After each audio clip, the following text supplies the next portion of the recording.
Des populations d'origine, les chercheurs ne savent que peu de choses. Il s'agirait à en croire certains récits de peuplades appelées Bafour. À la fin du 3e millénaire avant Jésus-Christ, la savane commence à disparaître pour laisser progressivement place au désert.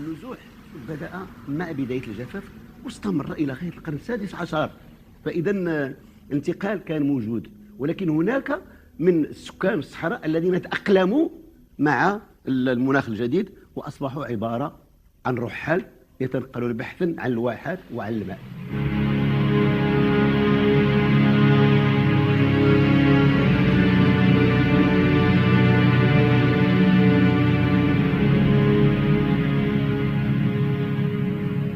كان يجب انتظار دخول الجمل لنعرف استيطانا جديدا للصحراء، خصوصا من طرف شعوب وقبائل بيضاء، يعني بيضاء البشرة، وهي التي ستعمل على اكتساح هذا المجال بفضل الجمل الذي كان يوفر لها وسيلة للنقل، وسيلة كذلك لاكتساح المجال وغزو مجالات صحراوية، وخصوصا سبل العيش. Au début du 1er millénaire avant Jésus-Christ et malgré le climat hostile, plusieurs vagues de migration viendront peupler le Sahara.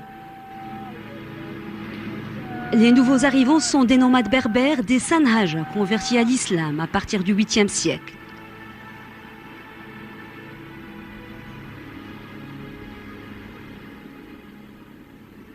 عندما أصبح الإسلام جزءاً من المنطقة أصبح كذلك منتجاً للحضارات، وهكذا لاحظنا منذ القرن الثاني الهجري الثامن الميلادي أصبحت الضفة الشمالية للصحراء منتجاً لعدد من المدن الكبرى كشيجلماسة، كتمدلت، كنول لمطة التي تسمى الآن ربما هي موقع أسرير قرب قلميم، تاغاوس التي ستخلف نول لمطة. 2 siècles plus tard, Abdullah Ben Yassine, un théologien de Sijil Massa, vient prêcher chez les Berbères Sanhaja et s'impose comme guide spirituel. Quelques années plus tard, de ce mouvement religieux naîtra la dynastie des Almoravides. Elle régnera jusqu'au milieu du XIIe siècle sur le Sahara et sur une grande partie de la péninsule ibérique, de la rivière Sénégal à Saragosse.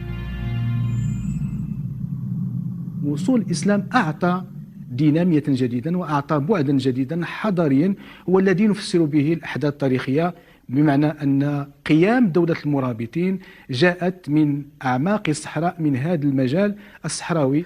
وسنلاحظ بأن مع الحركة المرابطية ستتأسس أول دولة على المستوى السياسي مركزي قوية تمتد إلى الأندلس والأطراف المغرب الحالي، وسنجدها كذلك تؤسس على المستوى الروحي والديني يعني التوحيد على المستوى المذهبي، وهذا مهم، يعني التوحيد على المستوى المذهبي الديني، أي المذهب المالكي السني منذ المرابطي إلى حد الآن.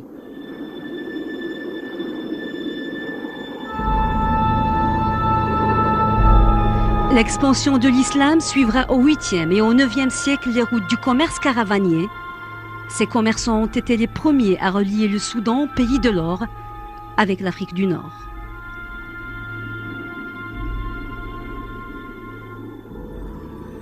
ظلت العلاقات بين الجنوب والشمال، القبائل تنتقل إلى الشمال من الجنوب وقبائل من الشمال إلى الجنوب، وعلاقات بين تجارية من عقفة نهر النيجر إلى الجنوب المغربي إلى الشمال إلى آخره. طبعا الحال في العهد المريني استمر نفس الشيء، ولكن الذي استجد أن أهم هجرة بشرية غيرت تاريخ الصحراء الكبرى هي هجرة بني معقل الذين هم عرب هلاليون.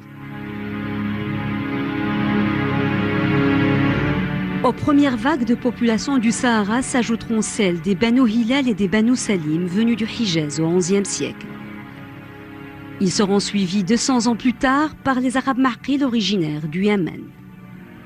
سيكون هناك يعني مزيج وتمازج وتثقف كبير ما بين المجموعات السنهاجية والمجموعات العربية المعقلية، وهذا التمازج وهذا التثاقف هو الذي سيولد لنا الثقافة البيضانية أو يعني la culture maure.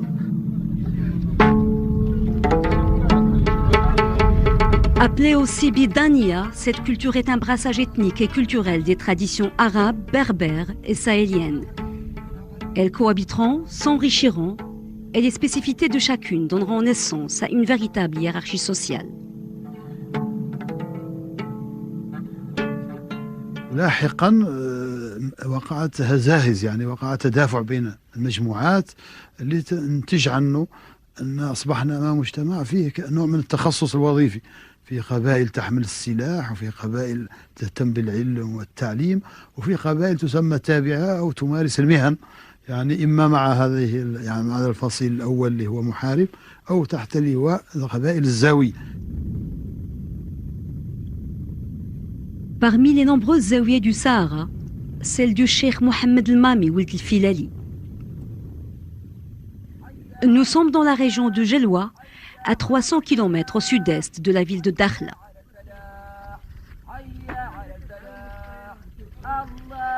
Sur ces plaines désertiques, des disciples perpétuent encore la tradition soufie de ce cheikh disparu il y a près de 2 siècles. Lieu de retraite spirituelle pour de nombreux mystiques de la région, Jelwa jouit d'un aura particulier. Si Cheikh El-Mami Ould El-Filali est enterré dans sa zaouïa, à quelques kilomètres d'ici, ses nombreux disciples reposent sur ces terres.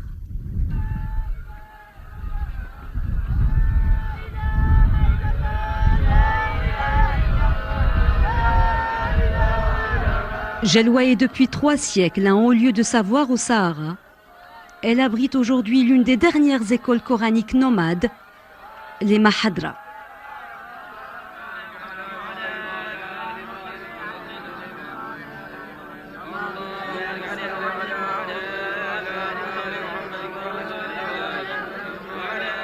Cheikh Zemragui est l'un des gardiens de cet héritage.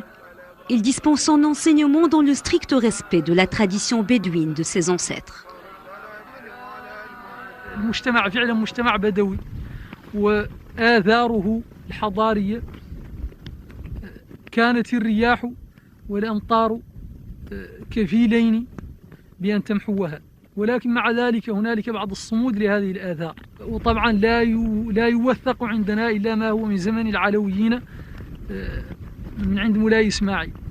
محمد عبد الله بن البخاري بن الفلالي رحمه الله يقول في النظم عنده في اللغة الحسانية يقول فيه: وأحكام مالك مالي صناديق مغربنا وإحنا خاطرينها. أحكام مالك مالي صناديق مغربنا. والشيخ محمد المامي رحمه الله الأرض المغاربي وإلى آخره. معنى كانت الناس كلها إذا نسبت أنفسها فإنما تقول المغربي الباركي النسبي، وإذا تكلمت على علاقة فإنها تتكلم على علاقتها مع المغربي فقط. هذا ما وجدنا في آثاره. Entre ses mains, un trésor inestimable. Des manuscrits de grands cheikhs soufis et quelques pages rescapées de traités de sciences, de théologie, rapportés des villes impériales voilà 3 ou 4 siècles par des shurfa.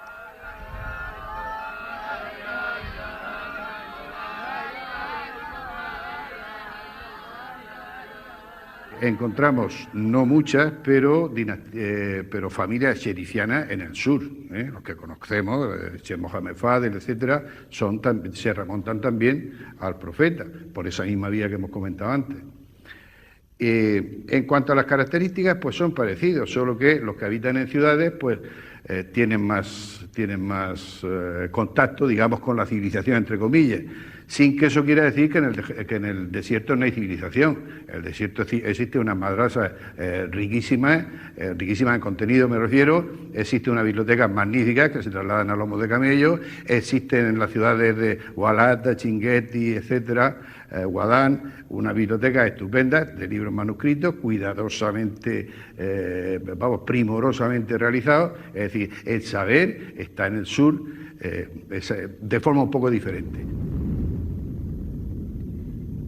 Plus au nord, à une centaine de kilomètres de la ville de Smara, la Zaouïa de Sidi Ahmed El-Rgibi, surnommé Moul Habchi en référence à son lieu de retraite.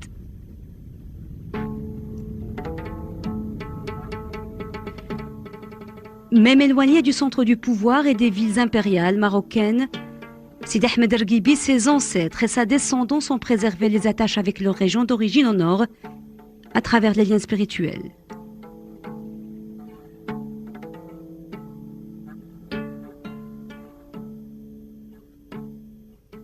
كانت هناك مناطق اللي هي محمية قريبة من فاس ومراكش، وكانت هناك مناطق تحمي ذاتها بذاتها، ولكن هذا لا يعني أنها لا ترتبط.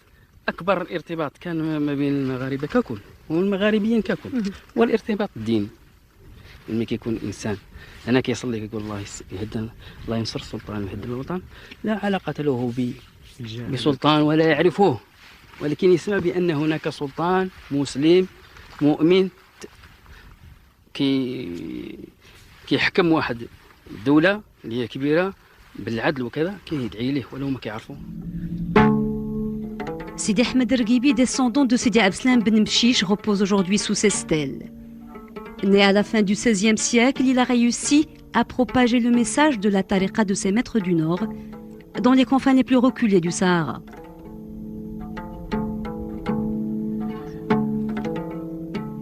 رقبات سلالتهم تنتمي إلى مولاي إدريس. هذه شجرة معروفة، أصلهم مغاربة محض، ما فيها سياسة ولا فيها نفاق ولا فيها كذب، لأنه من هون من عند سيد أحمد الرقيبي من الحبشي إلى سيد أحمد الرقيبي اللي في الخراويع إلى سيد أحمد الرقيبي اللي في الرقيبة، من فم المراكش من فم إلى مولاي إدريس. Básicamente, estos santos se producen a partir del siglo XII, que es cuando la gran explosión del sufismo llega a Marruecos, entrando por arriba, y aquí aparecen pues los movimientos de las taricas y que son las que crean polos que luego se expanden. Es decir, hay un maestro que enseña a discípulos que a su vez como pequeñas células que se van reproduciendo, ¿no? Un schéma qui illustre parfaitement le saint Sidi Ahmed al-Arossi.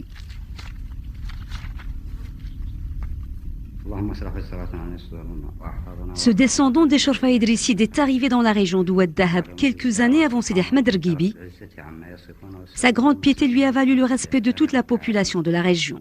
يعني سيد أحمد الرقيبي أو العروسي أو الأولاد السبع أو توبات أو فلالة وغيرها من الأشراف الموجودين اليوم في الصحراء، هذو كانوا امتداد في الحقيقة للأشراف اللي موجودين في الشمال، يعني إما انتساب للشرفاء الأدارسة أو للعلويين. هذو أساس النسبين الأساسيين في الأقاليم الصحراوية. وهذا معروف أن أيضا من الأشياء اللي يعني تحضر بها الدولة المغربية في المناطق النائية هو يعني هذا الجانب الروحي. No se puede entender en el mundo magrebí la política fuera de la religión, porque como es muy bien sabido, el Islam es una forma de vida además de una religión. الرقبات ما يوجد فيهم رقاز يقرأ القرآن والله يعرف العلم إلا هو قاري في الداخل وقاري. أنا والدي رحمة الله علينا عليه من الناس المتخرجة من جامعة القرويين عام 1892 ولا هو وحده كثير من الناس. Pour les tribus sahraouis, les routes du Nord ont toujours été celles du savoir, mais aussi celles de la survie pendant la sécheresse et la famine, et parfois un refuge en période de troubles et de guerre.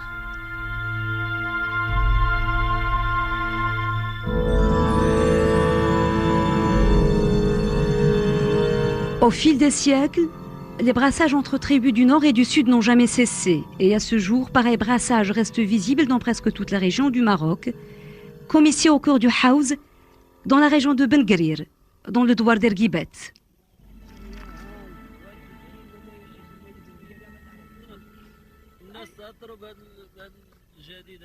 كلهم صحراوي، كلهم قال لي مو صحراوي يقول لك انا ماني صحراوي، كلهم بالحق جو بكري ايام السيبه جونا. هذا هو التاريخ ديالنا.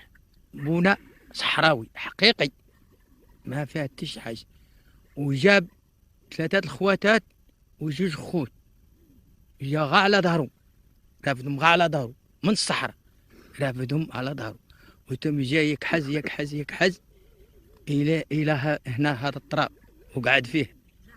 جا هاربه الجفاف ما كان ريحه الزرع ما هو خالق والدقيق ما هو خالق.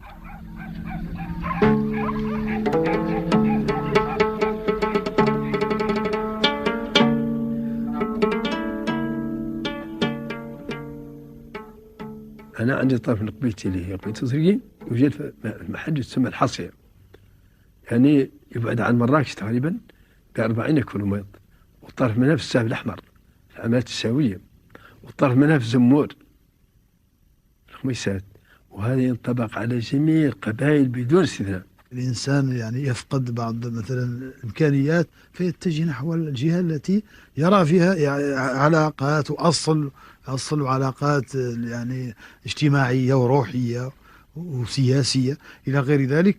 ولذلك هو لما يعود يرحل إلى الحوز يعرف أين ذاهب، ماشي مشى مثلا القرارة أو كولومبشار أو مشى القبائل يعني المرازيق في جنوب تونس، القبائل الصحراوية اللي استقرت في الحوز كلها طلعت مع السعديين، أولاد مطاع، ذو بلال، أولاد السباع، أولاد دليم، يعني شبانات وغيرها كلها عمرت الحوز، سواء شمال مراكش أو جنوبه، بفضل هذا الصعود مع قوة الدولة. وهي القبائل أيضا، وهذا نسيناه ربما، هو القبائل اللي كانت تواجه المد الإيبيري والجهاد. إذن هذا هو سبب وجود أيضا من أسباب وجود القبائل أيضا الصحراوية في شمال المغرب، هو أيضا الجهاد في السواحل، سواء بين يعني الصويرة ومزاغان أو حتى ناحية الغرب. À partir du XVe siècle, les routes commerciales du Sahara et ses côtes atlantiques attisent les convoitises des Européens.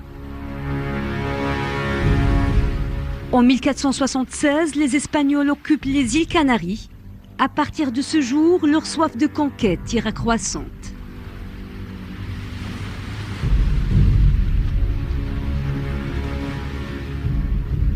الحدث البارز هو اللي غادي يشكل لنا العقدة أو النقطة ديال البداية ديال مشكل الصحراء المغربية، بالضبط في سنة 1478.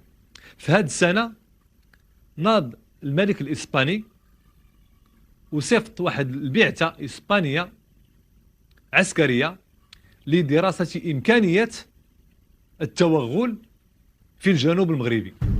هذا الحدث كيأرخ الوصول واحد المبعوث صيفطو الملك الإسباني يدعى غارسيا دي هيريرا، دخل بالليل تقريبا مع 12 ديال الليل لسواحل الصحراء المغربية، بنى واحد الكوخ خشبي وسماه حصن سانتا كروز دي ماربيكينيا.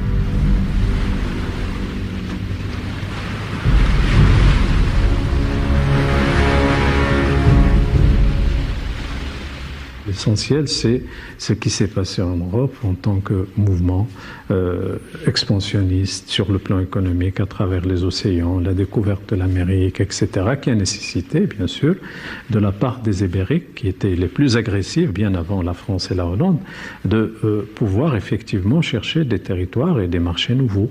Et c'est ce qu'ils ont fait en arrivant à la côte atlantique. Ils se sont arrêtés à différents endroits, pas seulement Santa Cruz de Marpaquenia, ils se sont arrêtés notamment à Safi, notamment à Tanger, notamment plus loin sur la côte africaine, je dirais atlantique. في عام 1524 هاجم الشرفاء السعديين وقبائل الصحراء المغربية هذا الكوخ وخربوه وأحرقوه وطمسوا معالمه، أي اجتثوه من جذوره، فلم تبقى له لا معلمة ولا أي أثر إلى حدود يومنا هذا.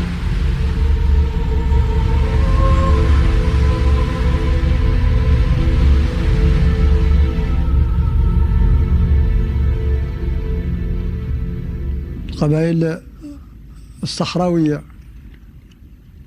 ما كان عنده فرق حقيقة مع القبائل المغربية، كانت كاملة مغاربة حقيقة، أنها كانت ضد الاستعمار، ضد النصارى، ولا يمكن النصراني قد يدخل الشواطئ، هذه الشواطئ الصحراوية ما هو بأمر من أمير المؤمنين، إلا جاء أمر من عند الملك يخلوه إلى ما جاء أمر يقوموا إليه، حقيقة يقوموا يجاهدوا.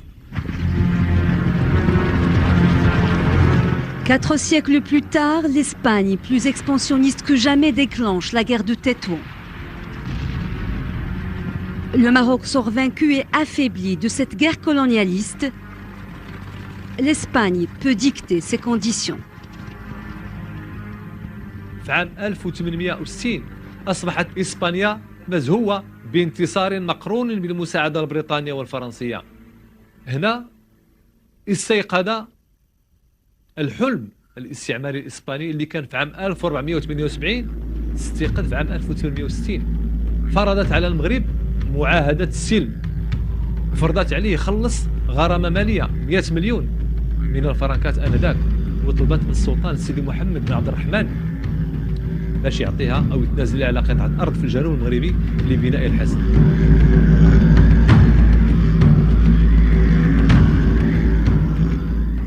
جات لجنة مغربية وإسبانية يلودوا لسانتا كروز، ولكن لم يوفقوا لمكانه وعادوا. ولما وجدت إسبانيا منطقة تيفني اختارتها وقالت أنا هي سانتا كروز دي ماربيكان، هي الحقيقة ما هي.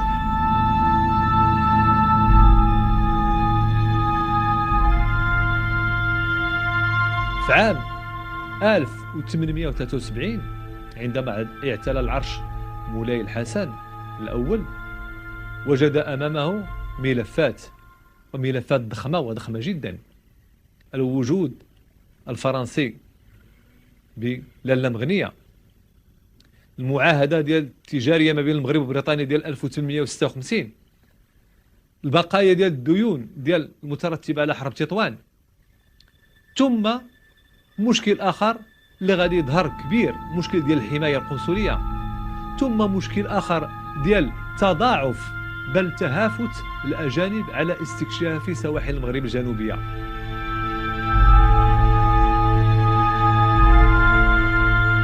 ثم استفقت إسبانيا على زوبعة، بل على حدث جديد، وهو في سنة 1878 عندما أرسلت بريطانيا بعثة، بل ساعدت هذه البعثة بالمال وبالخبراء لاستكشاف سواحل المغرب الجنوبية في شخص التاجر دونالد ماكنزي.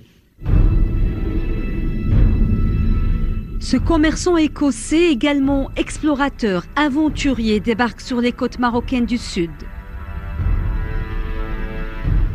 Son objectif, établir un comptoir commercial près de Cap Juby, l'actuel Tarfaya, et s'accaparer une partie du commerce caravanier. قالوا رجال الدين عن هذا ما هو بأمر السلطان، عن خاصنا نقوموا ضد هذو الناس.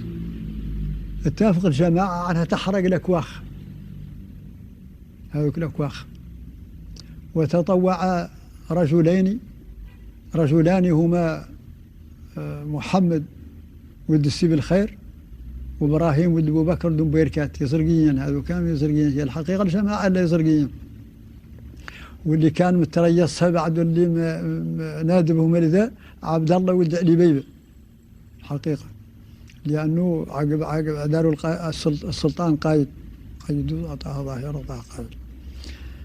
الحقيقة قاموا حرقوا ذوك الأكواخ. Cette résistance ne freinera pas les appétits de l'explorateur de la couronne britannique. Mackenzie reviendra à la charge et finira à force de manœuvre par construire son comptoir commercial qu'il baptisera Cassamar, un bâtiment qui trône encore aujourd'hui au large de Tarfaya.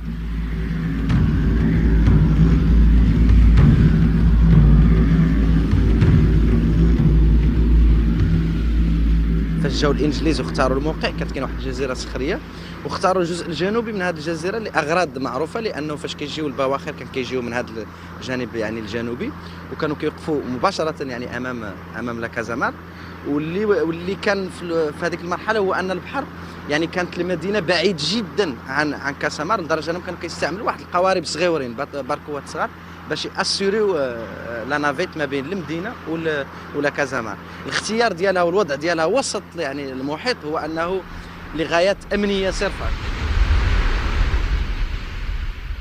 L'Espagne, qui devine les véritables intentions des Britanniques, prend les devants, débarque sur les côtes du Sahara et proclame en 1884 un protectorat nommé Rio de Oro.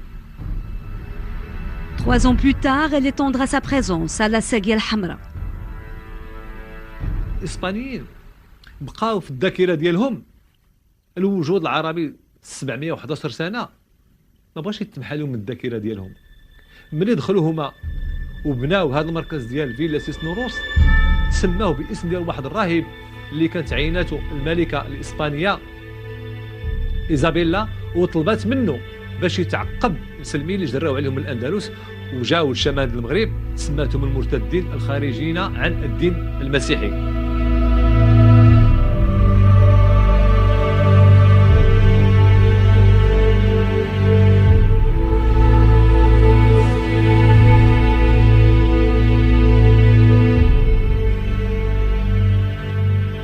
بعد ظهر أمطار العالم ديالهم جمعتين القبائل اللي هي موجودة في ذيك المنطقة آنذاك اللي موجودة في النواحي، هي الناس اللي جمعوا عليهم فيهم أولاد دريم، فيهم رقيبات، فيهم تلاميذ الشيخ معين، بعض أولاد الشيخ معين اللي كانوا موجودين في المنطقة، ولقاو القبض على الإسبانيين وسلموا للشيخ معين في السمارة، واتصل مولاي حسن لوال رحمه الله وسلموا له.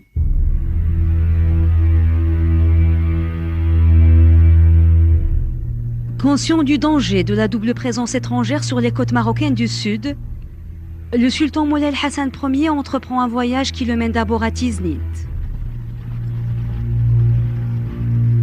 Là, il rencontre les chefs des tribus sahraouis et les met en garde contre la menace européenne.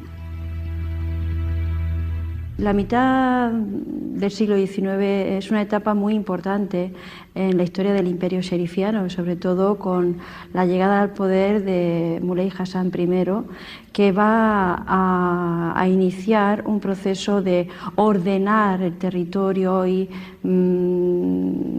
imponer, o no imponer, sino impulsar unas políticas de ordenación de tribus y de intentar ligar el sus el Aqsa, el sus extremo al Magzen. Hassan I se conoce como que gran parte de su reinado lo pasó a lomo de su caballo, intentando liderar este proceso y tratar directamente con los representantes de las diferentes tribus del sur.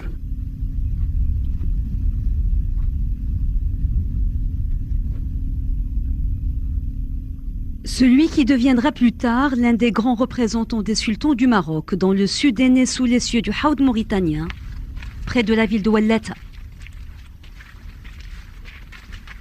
C'est de cette emblématique zaouïa érigée à la demande du sultan au cœur de Smara qu'il lancera l'appel au djihad contre les colonisateurs.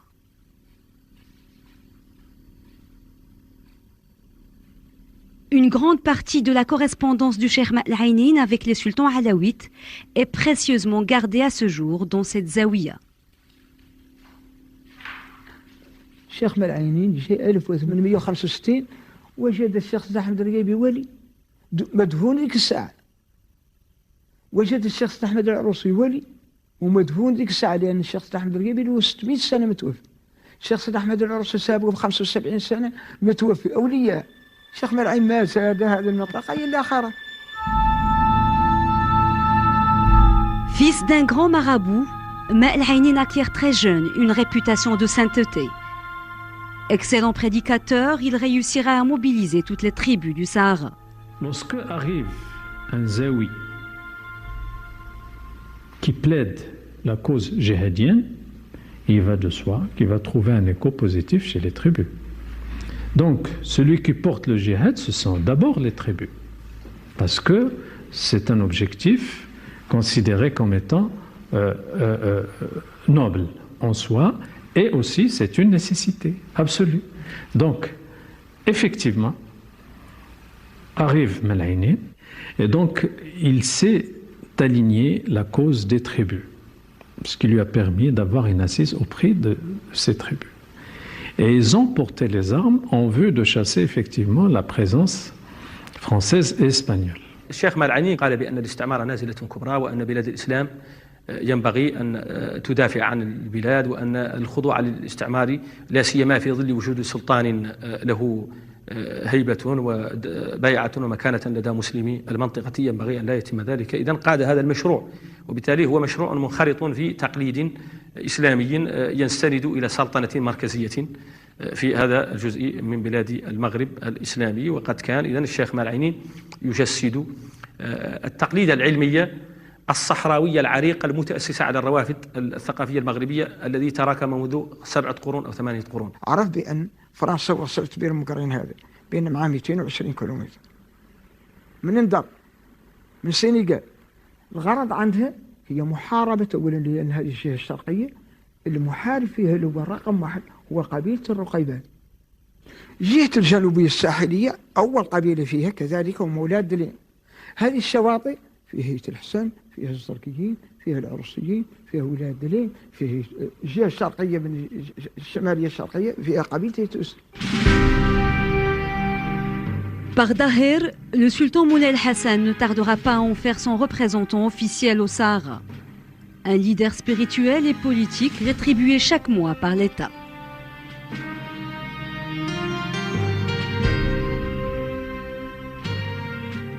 السلطان مولاي الحسن الأول يقوم بزيارة أخرى إلى سوس في سنة 1886 لتأكيد سيادته للبريطانيين وللإسبانيين على هذه المنطقة. وصل حتى لواد نون واجتمع بشيوخ القبائل، جددوا ليه البيعة وأعطاه ما ترتب عليه من ضريبة من أعشار وزكاة، وأقسموا أمامه. جاه وفد من إزرقيين وعين منهم قائد هو عبد الله ولد علي بيبه، وقاضي هو إبراهيم ولد مبارك. عينهم منهم وقال لهم عنكم الإنجليز راهم ما هم جايين كتجار، هم جايين يدوروا يحتلوا أرضكم، ولذلك خاصكم تقاوموهم. Les représentants des différentes tribus sahraouis sont invités à se retrouver à Glmim, grand centre commercial et caravanier de la région.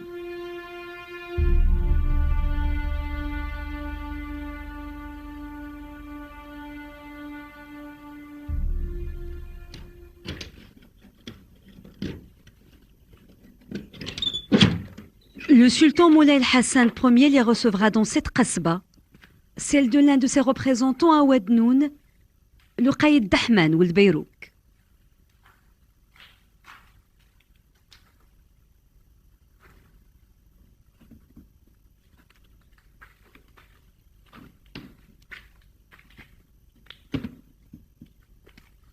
هذا هو المحل اللي كان فيه مولاي الحسن الأول اللي جاء، لأن مولاي الحسن الأول جانا 2 المرات، واحد المرة فوت 15 يوم مولاي الحسن الأول، وعاود رجعوا فوت أشهر باش يتفكر أحوال الرعية في الصحراء، لأنه كيف قلت لك القائد دحمان هو اللي كان عنده جيش، وكان هو اللي كتجيه المعلومات من الصحراء يتلقى المعلومات.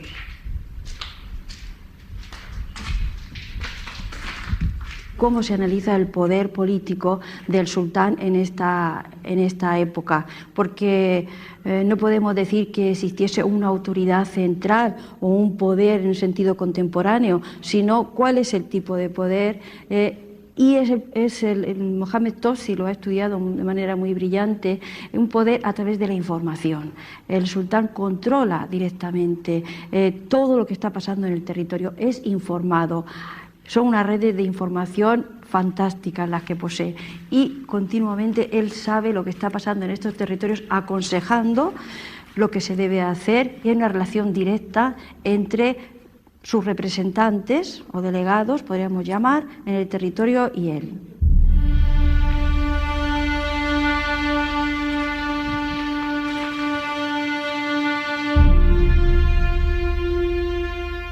الشيء راه جاي من صويرة في هذاك العهد، هذا الغطاء القدام هذا اللي لك على أن هذه الحضارة اللي موجودة في الصحراء امتداد ديال الحضارة اللي كاينة في هذه المدن المغربية، ما كاينش فرق، لأنها لو كانت مثلا كاين فرق كيبان لك على أن هنا ماشي بحال هذا مثلا تشوفين في فاس، تشوفين في مراكش، تشوفين، هذا دليل على أن كان ارتباط قوي ماشي من دابا، يرجع كيف قلت لك ل 300 سنة، ماشي شي حاجة اللي هي.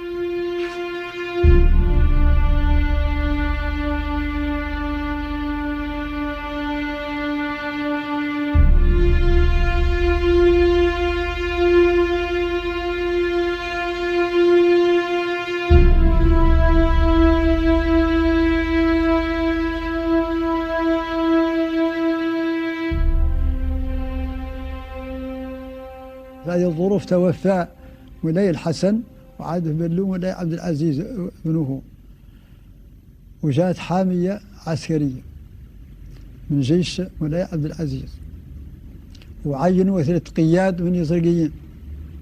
إبراهيم ولد مبارك اللي كان قاضي عينوه قايد، ومحمد ولد البلال، وسليمان ولد بوجمع ولد الجيلاني، هذو قياد، وبابا أحمد ولد سيدي يوسف أمين على الجميع كامل، ومبارك ولد سيدي صالح المجاطي قاضي، وعين قاضي هو اللي عاد بلد إبراهيم ولد مبارك هو اللي عاد قاضي. Pendant des siècles, au sein de chacune des tribus, les familles ont préservé jalousement les dahirs de nomination de qaïd, de juges, les correspondances avec les sultans. Les sultans qui avaient des représentants dans chacune des régions du Maroc, comme les plus reculés dans les confins du Sahara.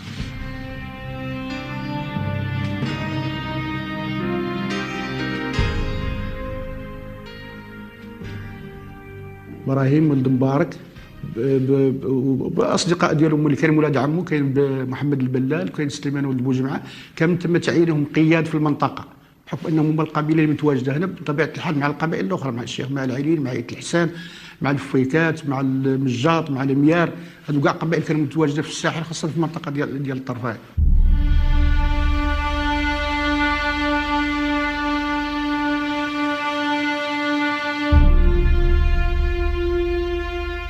خالقين روابط وظواهر عند زرقيين، وظواهر عند توبالت، وظواهر عندنا احنا هذو مجاط عندنا.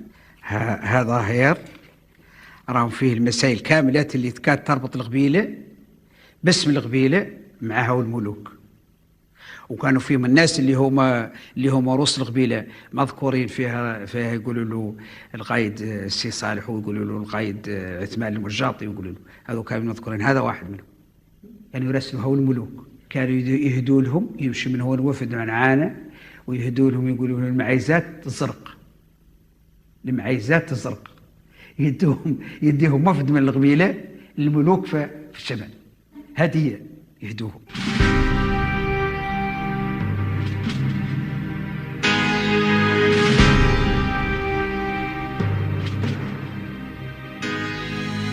Hay un problema de manuscritos, existen manuscritos evidentemente, lo que pasa es que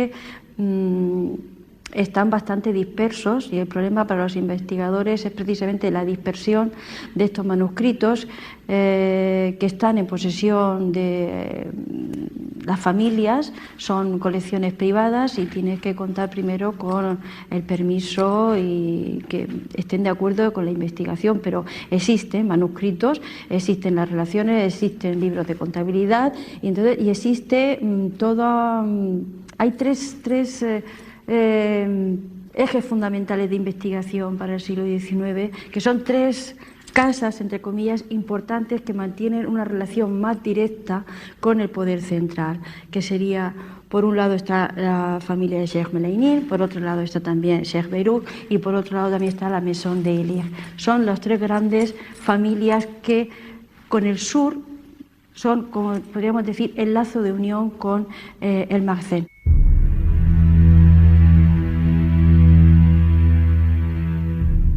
مع بداية فترة حكم السلطان مولاي عبد العزيز في سنة 1894 أول عمل يسجل في صحيفة هذا السلطان الشاب آنذاك وهو استخلاص ساحل طرفايا من يد الإنجليز في سنة 1895 ملي وقع المغرب واحد المعاهدة مع النقالزة.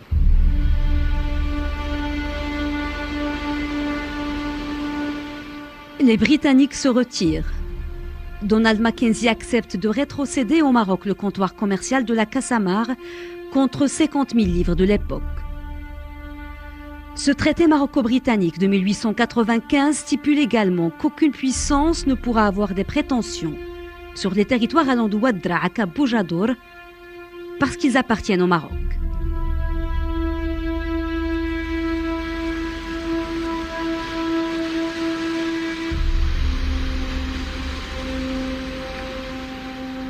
مولاي عبد العزيز صيفط واحد الوفد مخزاني برئاسه الابن العم ديالو مولاي ادريس، وقع لقاء في السماره عند الشيخ ملعين، وحضر له حاج بن الملك بن عيش ولد عم الملك مولاي إدريس رحمهم الله بجوج، وجابوا 5000 قطعة من السلاح ومشاو كيهاجموا المراكز ديال فرنسا فين؟ في تيجيكجا، في أكجوشت، في تيشيت، في ولاتا، في تاغانت، في الحوض، في أضرار، في شنقيط. وقع حرب طاحنة لا يمكن الخوض فيها، وطاحنة جدا شاركت فيها جميع القبائل بدون استثناء، وطبعا كان حاضر فيها ولد عم الملك والسلاح جا من عند الملك. الفرنسيين يعني تارت التائرة ديالهم بهذه الهجومات، وهي اللي غادي تعطينا السبب المباشر لاحتلال الدار البيضاء واحتلال وجدة. En 1907, les troupes françaises arrivent en grande pompe en terre marocaine. Ce sont les prémices du protectorat. Plus au sud, Cheikh Al-Aynin, armé et financé par le sultan, continue de résister aux Espagnols, mais les Français ne sont pas loin. العارف بالله والدال عليه العلامة الجامع السيد ماء العينين أيدك الله والسلام عليك. وبعد من احتمى بكم يقول فقد احتمى بنا. الشيخ ماء العينين جاء هذا الكتاب وهو يناجز الثمانين. فرنسا تطالبه بالمفاهمة معها، إسبانيا تطالبه بالمفاهمة معه، هو لم يقع مع مفاهمة مع إسبانيا ولا مع فرنسا، والسبب هو يقول لهم أنه هو مبايع للسلاطين العلويين وعنه تحت الأمر، أمر ما جاء من عند الملوك العلويين أنه هو ما يقدر ينفذه ولا عنده فيه تدخل. فرنسا باختصار دخلت للساحة في عام 1998، دخلت احتلت بلاد أضرار وعرفت على أن الخطر يكمن في قبائل الصحراء. Le Maroc est cerné de toutes parts. Le sultan Moulay fait d'être en grande difficulté et l'instauration du protectorat n'est plus qu'une question de temps. Le Sud résiste. بلاد قالوا القويشيش هو أول معركة خلقت بين الرقابات وفرنسا سنة 1902، وسنقت تويدرارت سنة 1902، سنقت أكجوجت 1903، سنقت المطلح في الحوض 1903، سنقت أم التونسي 1904، سنقت الأبيار البيض 1906، سنقت حميم 1906، سنقت الحفرة الأولى 1907، سنقت ودان الحوض 1908، سنقت الكيدرية 1909، سنقت القلايم 1910.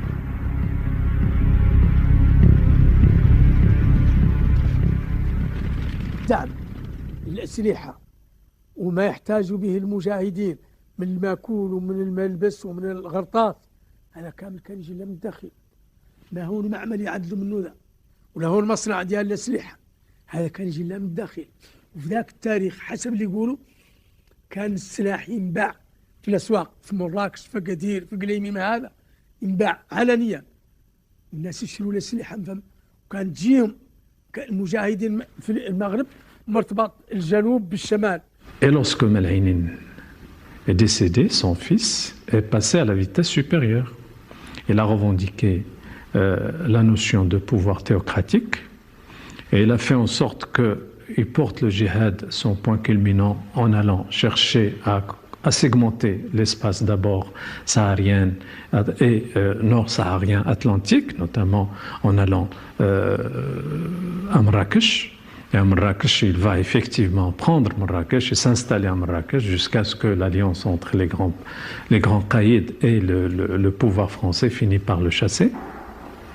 Ça a duré très peu de temps, à peu près un mois, mais bon, c'était largement significatif de la notion de djihad tribal tel qu'on pouvait l'analyser, le conceptualiser tout au long du 19e siècle et avant le 19e siècle, et dire voilà comment la notion d'État pouvait être définie et conçue jusqu'alors.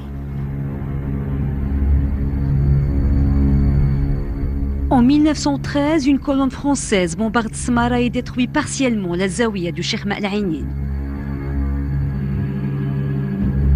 Son fils Ahmed El-Hiba se réfugie dans l'anti-Atlas sur les hauteurs du village de Kerdous près de Tiznit.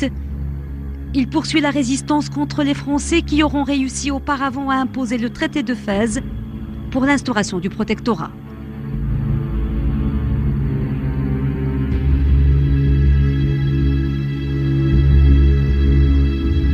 Le sultan Moulay Hafid s'engage à ne conclure aucune alliance avec un autre pays et à ne contracter aucun emprunt d'une autre puissance. Les pouvoirs du gouvernement français au Maroc seront détenus par un commissaire général de la République. Dans la foulée, l'Espagne obtient le contrôle de la région du Rif et de Sidi Ifni.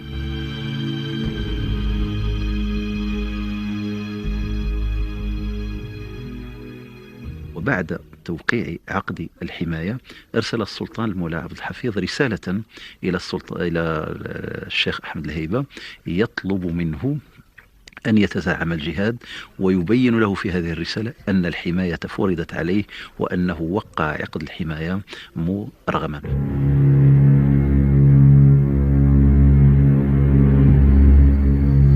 Nous sommes en 1927. Le sultan Sidi Mohamed succède à Moulay Youssef. Le jeune monarque, sous-estimé par l'autorité coloniale française, est décidé à résister. Il est jeune, inexpérimenté, mais il sait qu'il peut compter sur la loyauté des tribus du Sud.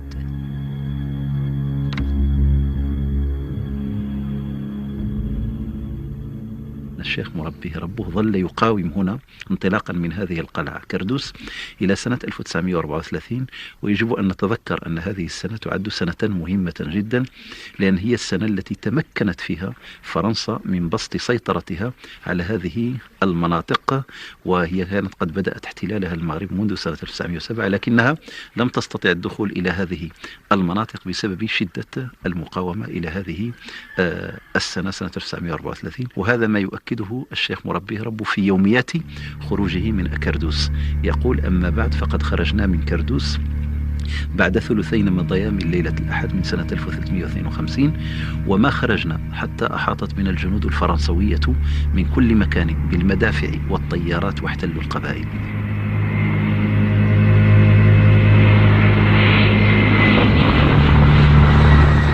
En 1934, la France réussit à soumettre le Haut-Atlas, la vallée du Dra et les oasis du Sud. Kerdous est pilonné par l'aviation française. Les tribus d'Aït Bahamran sont encerclées. La conquête du Maroc aura duré 22 ans. Aujourd'hui encore, Kerdous, emblème de la résistance, porte les traces de la violence des combats et la disproportion des moyens engagés.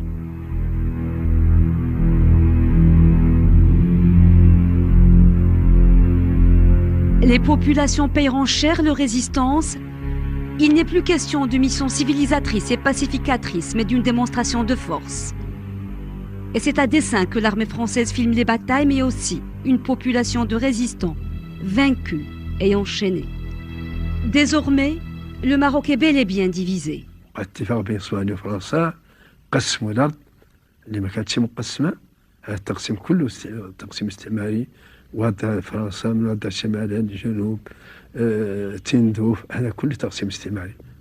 لا المغرب غايب عنه والسكان غايبين عنه طبعا. Présents en Mauritanie, les Français s'emparent de Tindouf et encerclent les derniers résistants sahraouis. Les Espagnols, eux, depuis Ifni, contrôlent le territoire et enrôlent même des auxiliaires parmi les nomades.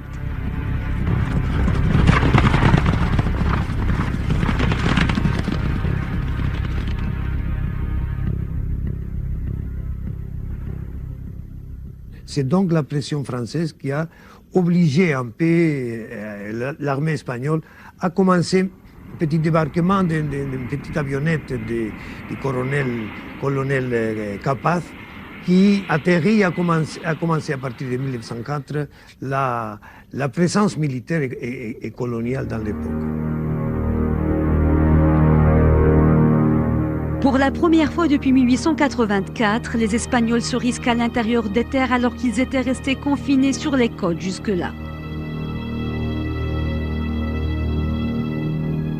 Tout comme la France, les moyens engagés sont disproportionnés et Madrid franchit un nouveau cap en dotant ses colonies d'un statut administratif et juridique particulier.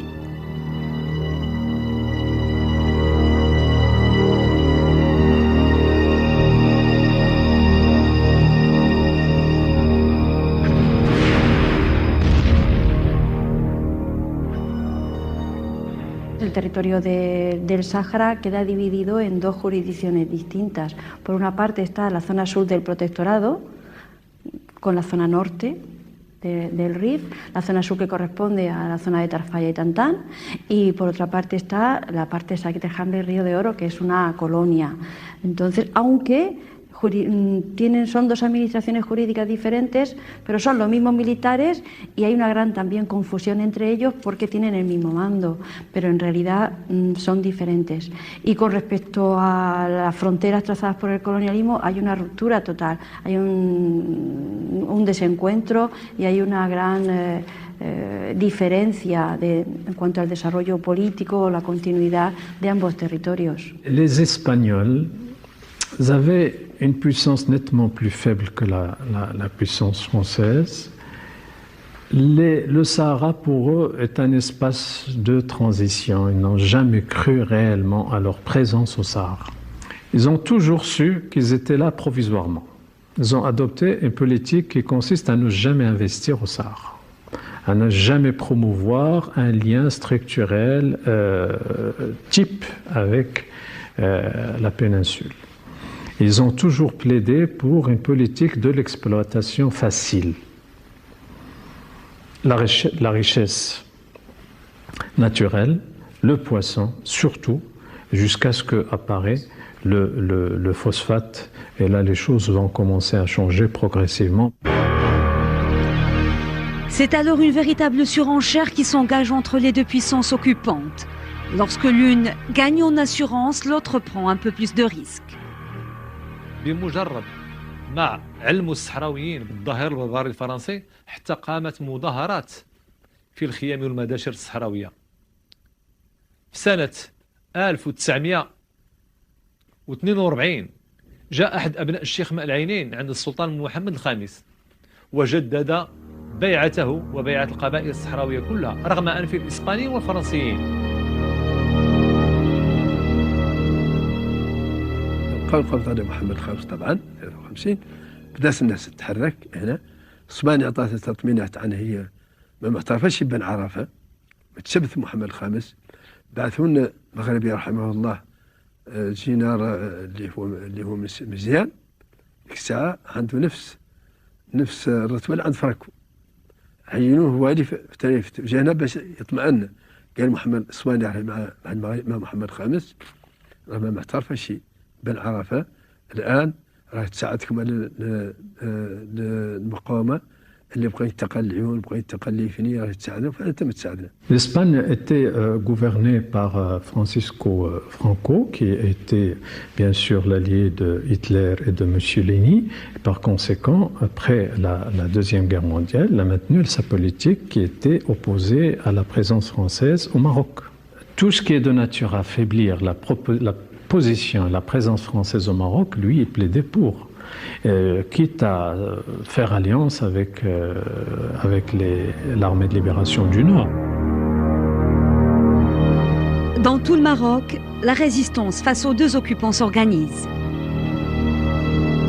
De nombreux nationalistes marocains, objets de vastes chasses à l'homme, fuient les exactions des Français et se réfugient à Sidi Ifni, dont plus de la moitié de la population est alors espagnole.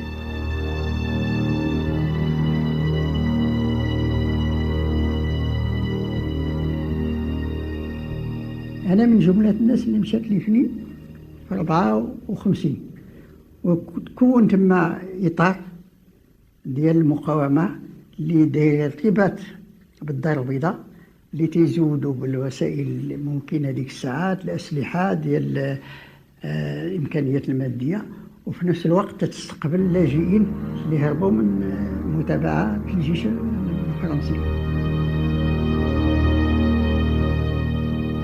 À Rabat, Casablanca, Fès, Marrakech, des manifestations contre les Français sont réprimées dans le sang. Accusé d'encourager la résistance, le sultan Mohammed Ben Youssef refuse d'abdiquer. Il est exilé, lui et toute sa famille, en Corse, puis à Madagascar. Les Français intronisent son cousin Ben Harafa. Le pays s'embrase.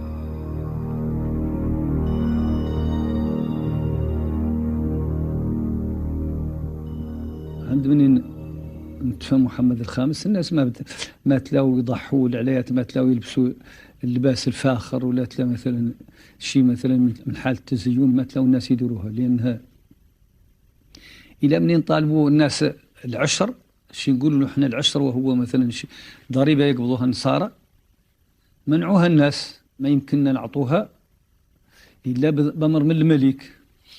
قال له الملك منفي، قال له حد ملك ومنفي ما يعطي شيء، ما يعطي.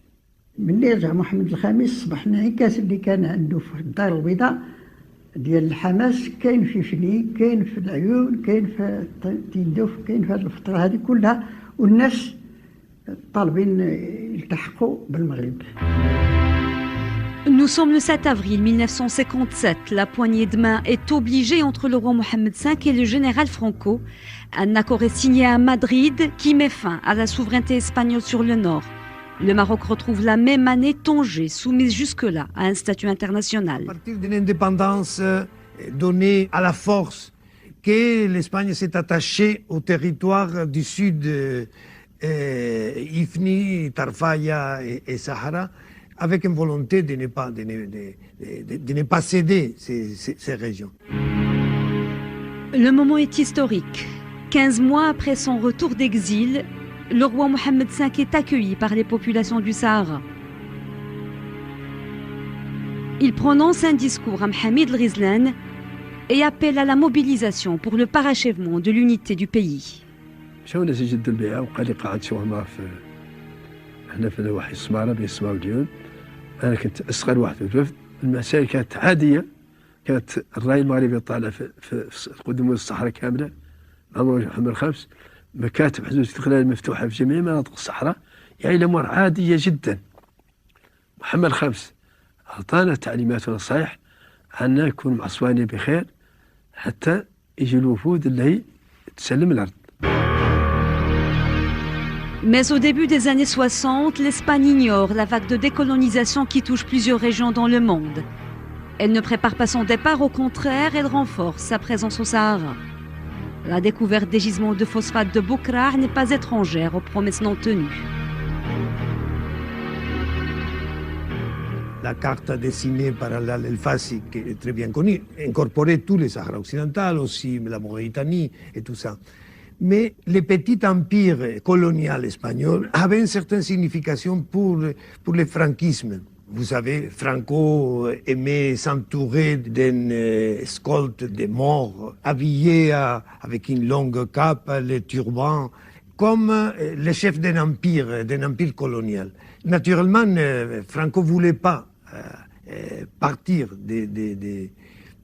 de ces colonies au nord du Maroc, à Ifni, Sahara, Tarfaya et tout ça.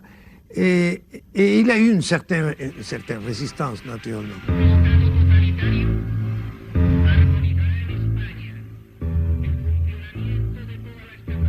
L'Espagne s'accroche avec la force du désespoir à son rêve impérialiste et à ce qui reste de ses poussières d'empire. C'était sans compter avec la détermination de la résistance marocaine.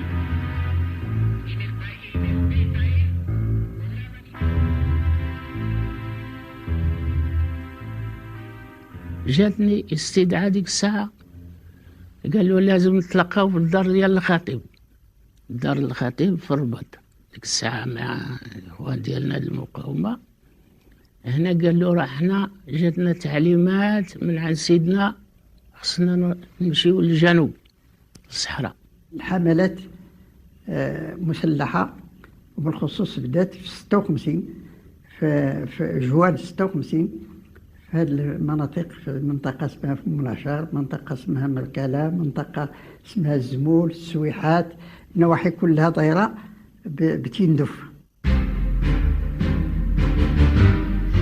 Le commandement de l'armée de libération du Sud s'organise à Sidi Ifni. C'est alors une brèche qui s'ouvre sur la côte atlantique pour recevoir les armes, accueillir les combattants de l'armée de libération du Nord et mobiliser les volontaires sahraouis qui ne tarderont pas à venir grossir les rangs de la résistance.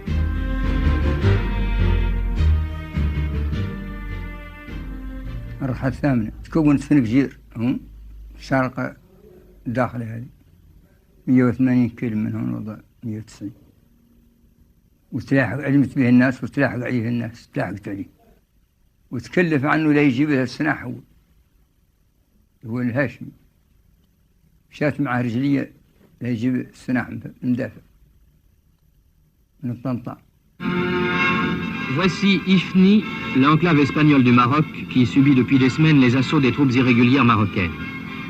À bord d'un avion militaire, les délégués de l'état-major espagnol ont rendu visite aux troupes encerclées, dont le ravitaillement ne peut plus être désormais assuré que par mer.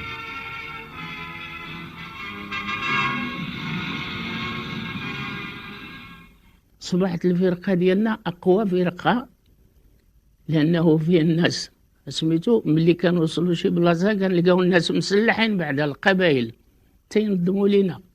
أنا هو وهذا الحسين البعمراني، هذا الوالي ولد بوبيت، شيخ كبير ديال العروسيين الشرفة، هذا محمد ولد عبد الباقي من ولادتي درارين ومن سميتو فقيه وعالم كبير وحتى هو من الناس ديالنا.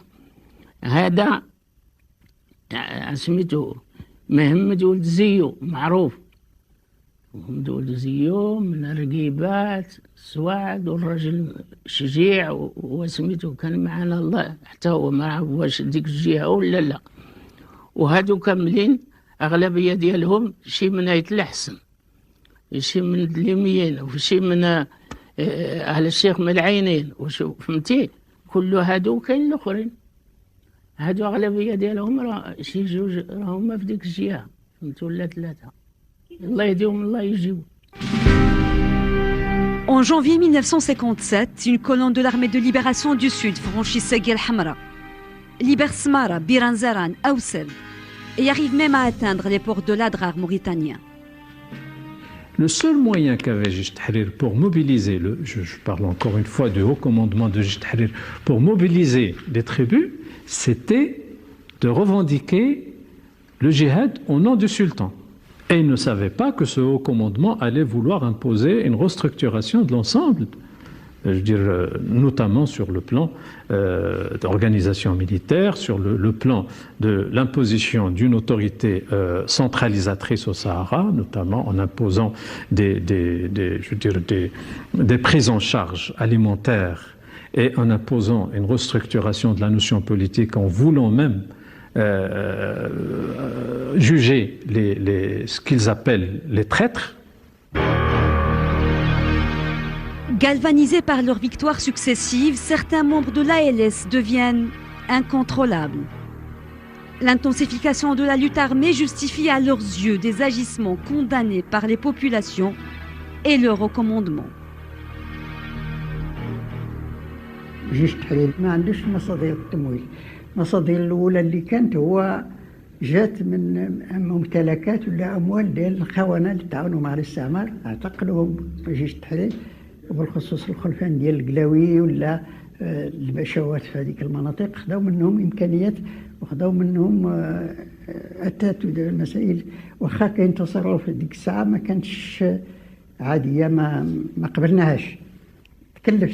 كلفوني باش نحل المشكل، لأن كاين بعض التصرفات ماشي طبيعية تيقوموا بها بعض العناصر الجيش التحرير، ماشي في تعدي، باش نوقف هذه الجوانب هذه.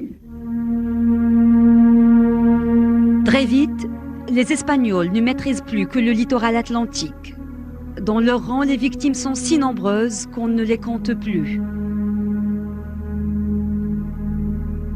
L'arrivée des bataillons de l'ALS aux portes de la Mauritanie fait craindre le pire aux Français et fait germer l'idée d'une entente franco-espagnole.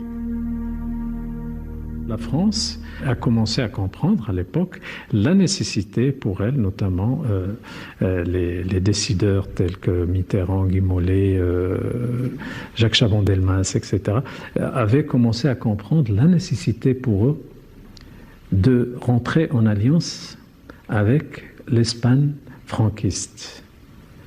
Le souci majeur, c'était que pour des raisons politiques, on ne pouvait pas afficher une alliance avec le franquisme.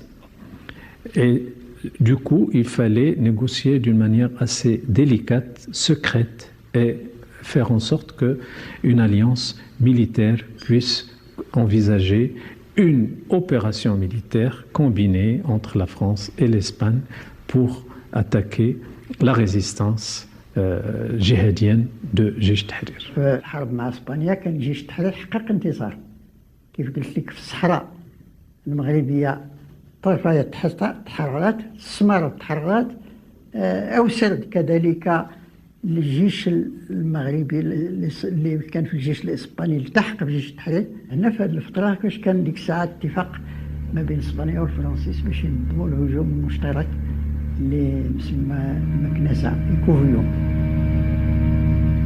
Dans la plus grande clandestinité, les Français et les Espagnols scellent un pacte. Alliés de circonstances, ils ont désormais un objectif commun, en finir avec l'armée de libération du Sud. La France mobilise dans le nord de la Mauritanie la quasi-totalité de ses unités déployées jusque-là en Afrique occidentale française. في بلاصه هذه هي في الحدود ما قرب الحدود ما بين نحن وموريتان، بلاصه معروفه عندنا نقولها رغيوه. وجاو هما محماسين انهم دايرينهم على اخلاقهم عنهم اللي هي ذيك الناس غير يروعوها وانهم يجوروا هذه الناس من هنا وذيك الناس كاع اللي ترندلهم. هذا ما خلق. هم فيهم الزايد وحنا ما عندنا زايد ونبلد ولا تموت سلاح ولا هي هم اللي تجيهم المعونه من كل جهه والطيار معاهم يخبطوا من فوق وهم يديروا الزحف شغل كل من كل بلد ونمرقوها وطوف عنهم اللي لحق بينا رانا نتخابطوا معاه واللي ما لحق بينا يدبر راسه. Les bataillons de l'ALS sont décimés et se replient, abandonnant armes et munitions. À Ouad Dahab, les Espagnols réussissent à réoccuper Bir Anzaran et Aousserd. L'ALS est acculée à battre en retraite devant la puissance de feu franco-espagnole. De chaque côté, on libère les prisonniers. Ici, feu Mohamed V salue les Espagnols capturés par l'ALS avant le retour pour Madrid. Les négociations peuvent commencer. قالوا لنا صبريا نحن مستعدين نتنازلوا على الساقية الحمراء وواد الذهب مقابل تنازلوا لنا على سبتة ومليلية كجيش التحرير. جاوبناهم قلت لهم احنا لان قالوا الساقية الحمراء وواد الذهب هي تعتبر تحت السيادة اسبانيا. الا تنازلنا لكم على هذا الشيء خصنا كيفاش نفرغوا عند الشعب الاسباني. قلنا لهم حتى احنا نفس الشكل اللي هذا يكون عندنا الا تنازلنا لكم على السبتة ما عندنا الصلاحيات، خص الشعب المغربي يتنازل عليها، ولكن كل ما غادي نتفقوا ما نهاجموكمش، المشكل نحلوه عن طريق المفاوضات. فتحوا المفاوضات مع الحكومة المغربية وكانت بدات الحوارات ولكن توقف هذاك الشيء من طرف الدولة. L'Espagne ne pouvait pas céder facilement le Sahara moyennant une contrepartie sur Ceuta et Melilla qui, elle, ne pose pas de problème. Ceuta et Melilla n'ont jamais posé de problème à l'Espagne parce que sa présence sur place remonte à très loin. Effectivement, les Espagnols ne croyaient pas réellement à leur présence au Sahara. Ils savaient pertinemment qu'un jour ou l'autre seraient délogés. Mais pas à ce prix. C'est à partir de ce moment, quand l'armée de libération a commencé l'épisode qu'on connaît avec la répression de l'opération Écouvillon et tout ça, que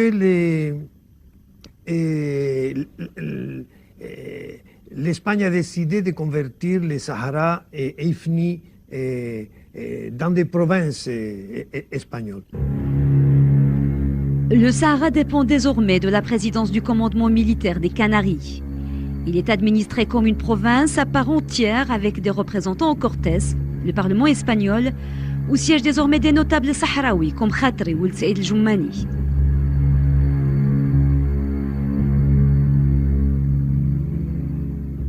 La monarchie doit répondre aux exigences de la France et de l'Espagne qui font pression chacune par ses moyens, bien sûr, qui sont variés.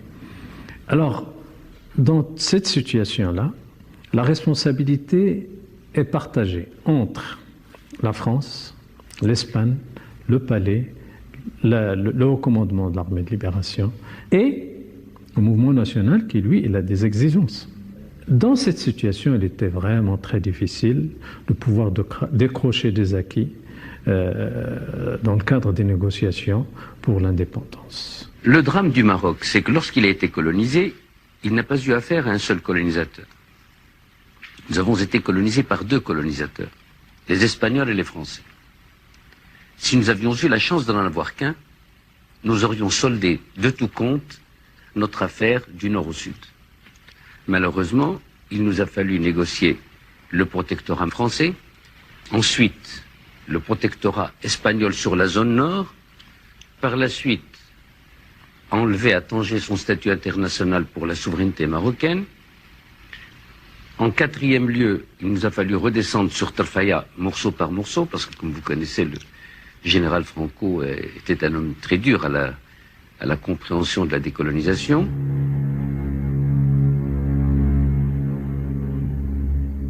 L'Espagne renforce sa présence militaire à Sidi Ifni et au Sahara.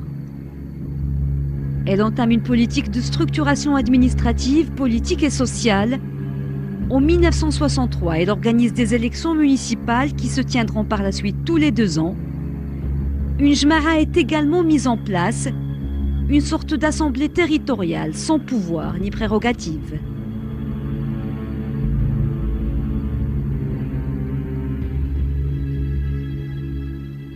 Hay una ruptura con la división administrativa en el Sahara y una ruptura total con el norte, con su historia, con la continuidad. El colonialismo va a traer una desestructuración total política y social. L'Espagne est clairement là pour rester, en tout cas le plus longtemps possible. Elle déploie ses administrations, lance des radios pour entretenir sa propagande, ouvre des écoles pour l'assimilation de toute une génération d'enfants sahraouis. On a fait toute une action pour argumenter une identité très particulière. Évidemment, l'identité espagnole était très difficile de recréer, mais une identité locale, basée dans des spécificités culturelles, religieuses, tribales, ethniques, folkloriques des Sahraouis et Bamrani à Ifni, a été construite un peu, reconstruite à partir des données réelles, mais reconstruite avec autour l'hostilité envers le Maroc. Dès le début des années 60, le Maroc introduit le dossier du Sahara dans l'enceinte des Nations Unies. En 1963, tout bascule. Le tracé arbitraire des frontières maroco-algériennes héritées des Français devient le prétexte à la guerre des sables. L'Algérie devient amnésique et elle oublie les promesses faites avant son indépendance pour des négociations directes avec le Maroc sur le découpage frontalier. Le Maroc, lui, s'active pour faire entendre sa voix. De nombreuses délégations se déplacent régulièrement à New York. أول وفد خرجت 66 في الأمم المتحدة. أنا وفد خرج من الرباط كان دافع عن القضية الوطنية، ولكن شنو كان المطروح هذيك الساعة؟ هذا هو المهم. المطروح هو المغرب وإسبانيا في الأمم المتحدة. ناط دول عدم الانحياز والكتل الأفريقية قدموا وثيقات يقولوا أن يجب على إسبانيا تصرف التفاوض مع المغرب بحضور الدول المهتمة أي الجزائر وموريتانيا. هذا مندوب بالجزائر، وهذه وثيقة مهمة مع الأسف لابد الدولة تبحث عنها تجبدها. مندوب الجزائر بدل من مهتم قال أنا معني، إحنا معنيين. Naturellement, l'Algérie a pris des positions, a cassé les pactes qu'il y avait avec Ouldada et Hassan II, et tout a changé à partir de 1974. Le président Boumedienne, au nom de l'Algérie, a dit, pour moi, il n'y a pas de problème du Sahara. L'Algérie considère cette affaire comme étant maroco-mauritanienne, sans plus ni moins. Et puis par la suite, naturellement, les événements, le gouvernement algérien, les dirigeants algériens ont commencé à sortir la thèse. C'est une affaire d'autodétermination. Ces gens-là, les Sahraouis, sont nos voisins. Ce sont des musulmans. C'est un peuple arabe. nous ne pouvons pas parler du droit du peuple vietnamien à l'autodétermination alors qu'il se trouve à 10 000 kilomètres et ne pas nous intéresser à cette même volonté qui est le désir le plus ardent de ces populations que vous appelez marocaines et que nous considérons comme sahraouis. Et de là est partie à mon avis, c'est l'escroquerie du siècle. L'Algérie déclare que la question du Sahara lui est étrangère, mais ses agissements disent le contraire.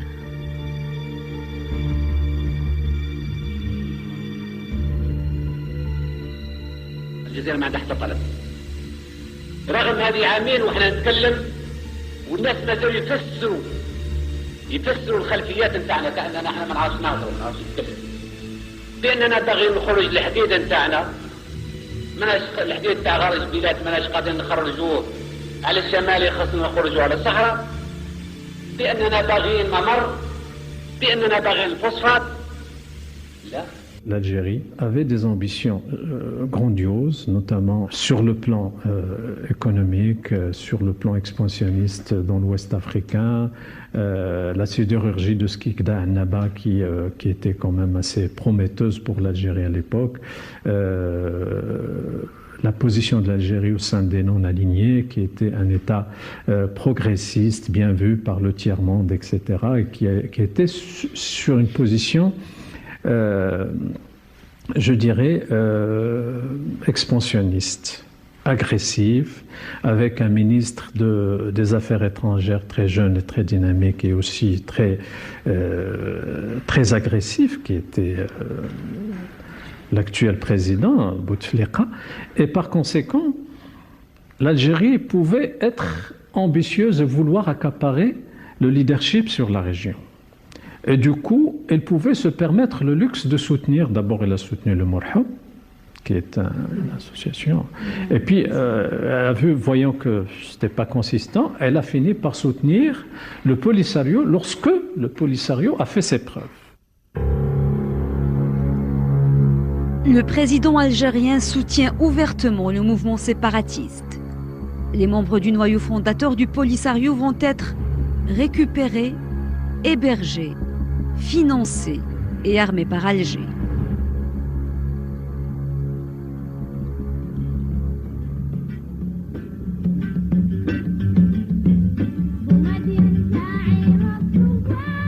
En retour, les chants du mouvement séparatiste naissant sont dédiés à la gloire de Boumedienne.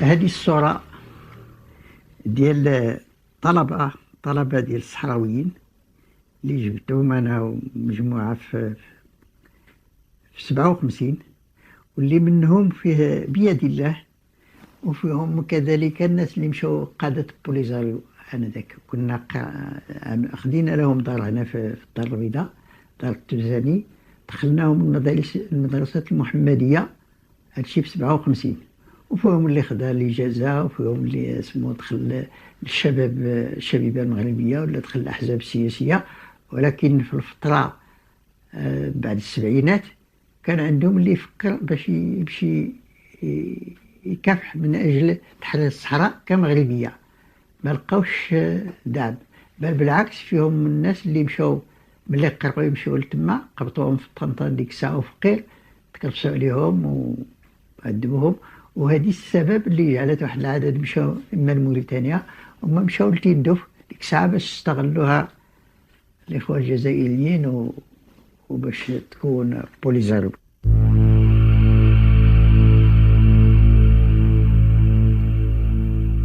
Et justement à cause de la dictature de Oufkir et de l'état d'exception et de la répression contre les mouvements de la gauche, se produisait une évolution de certaines gauches vers le maoïsme et des théories révolutionnaires qui qui parlait du besoin de créer 1, 2, 3 plus Vietnam dans le monde.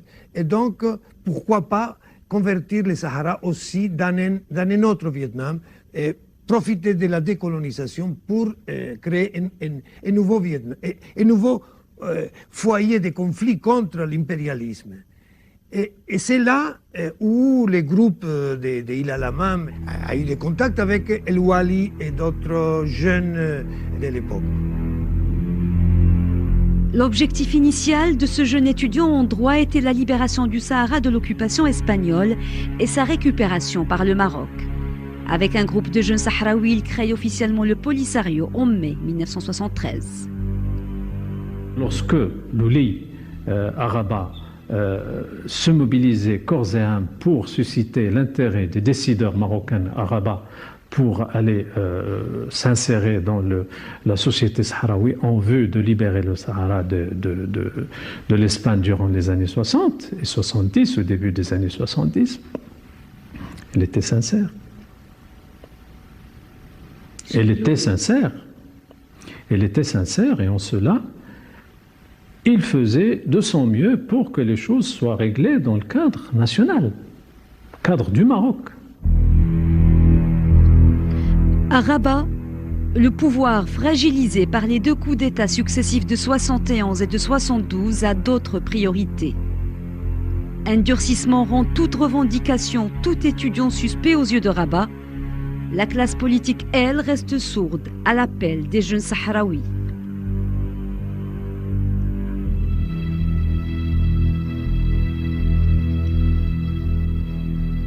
Pendant ce temps, dans le Sahara occupé, les manifestations contre la présence espagnole sont violemment réprimées, des centaines de personnes arrêtées. Mohamed El-Basseri, fondateur du mouvement de libération de Seghi el-Hamra et de Oued Dahab, s'éteint dans sa cellule. Saïd El-Wali et ses amis, eux, prennent attache avec le président libyen Muammar Kadhafi.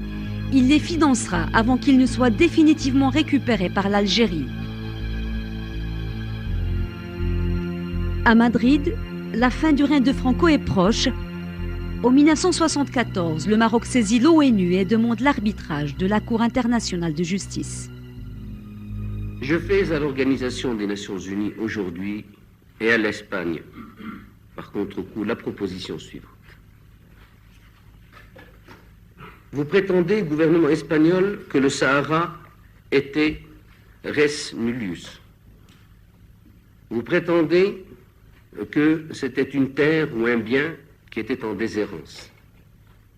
Vous prétendez qu'il n'y avait aucun pouvoir ni aucune administration établie sur le Sahara. Le Maroc prétend le contraire. Alors nous demandons l'arbitrage de la Cour internationale de justice de l'Haye. Pendant 2 mois se tiennent à La Haye des audiences marathoniennes. Le Maroc est représenté par une délégation de 5 membres, dont Driss Slaoui, à l'époque représentant permanent auprès des Nations Unies.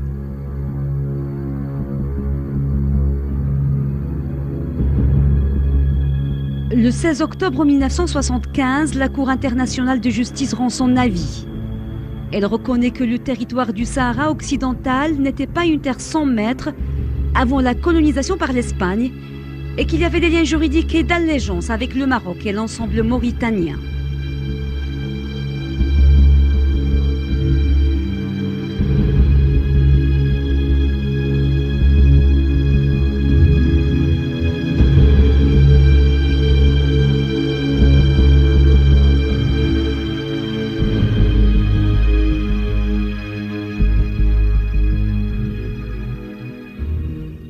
頼まれていないことをやったという点で間違ってて、それは質問の第一番は無主地かどうかということだったのです。それで答えは無主地ではないという答えだったので、したがって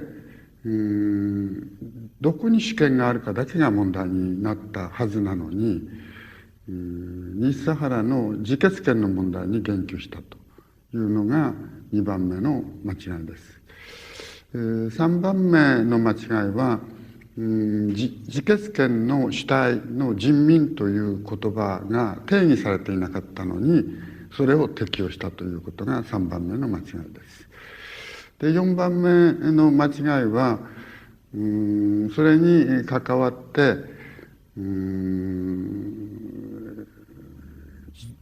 西サハラ人民の自由な、また純粋な意志を確かめるべきだというふうに韓国的意見の中で結論付けているところが間違いなのです。つまりそれも国連総会に依頼された問題ではなかった。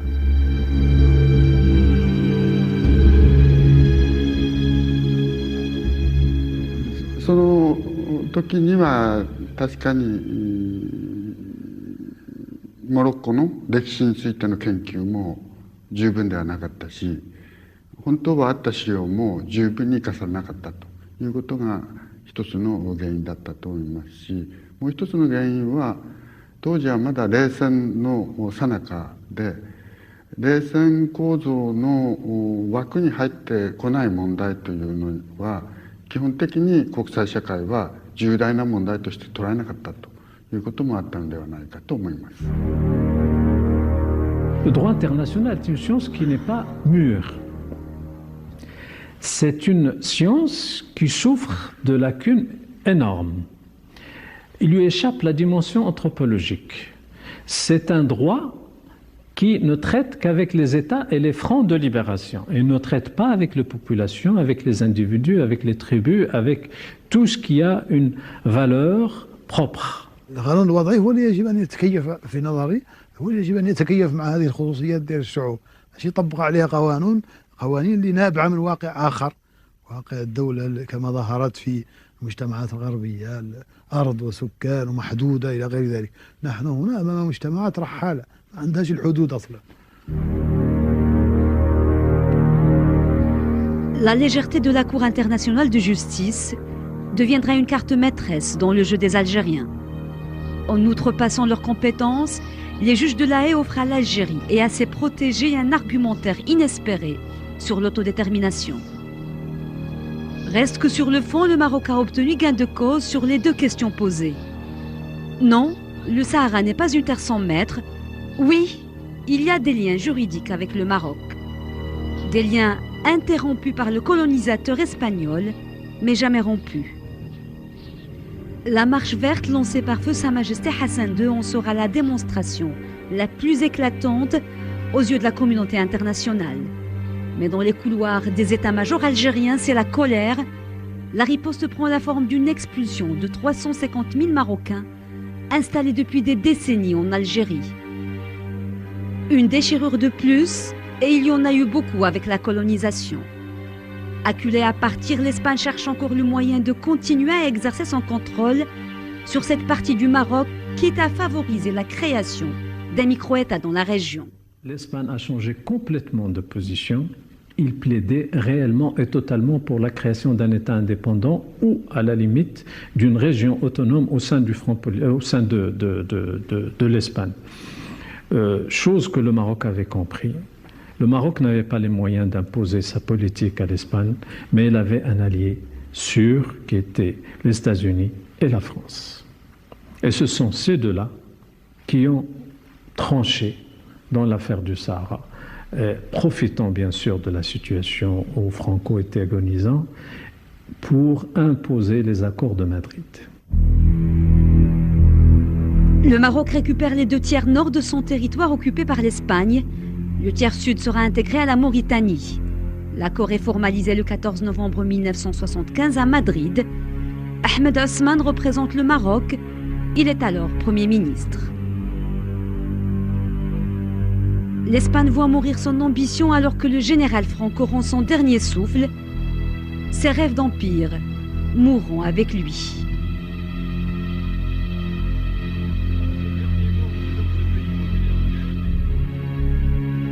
Quelques jours plus tard, les derniers légionnaires espagnols quittent le Sahara après 109 ans d'occupation.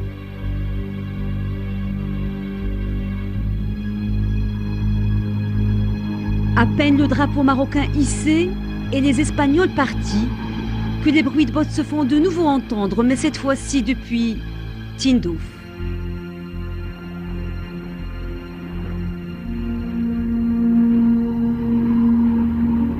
La trêve aura été de courte durée. L'histoire se répète avec toute son ironie, au mépris de l'avis de la Cour internationale de justice, au mépris de l'accord de paix de Madrid, et malgré la reconnaissance de la légitimité du droit du Maroc par les grandes puissances internationales.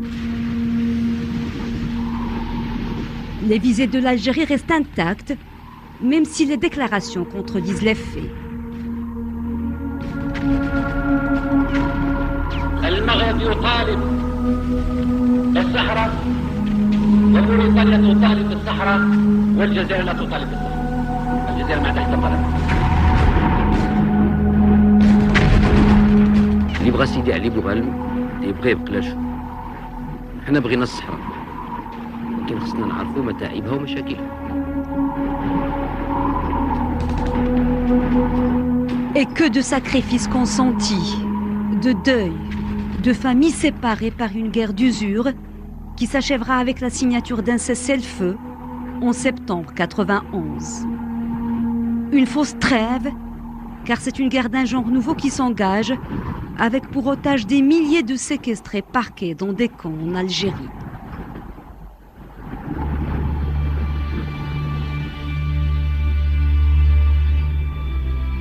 Combien sont-ils enfermés dans une idéologie aux allures de mirage? Tous ont de l'autre côté, au Maroc, un père, un frère, un cousin, ancrés, eux, dans la réalité.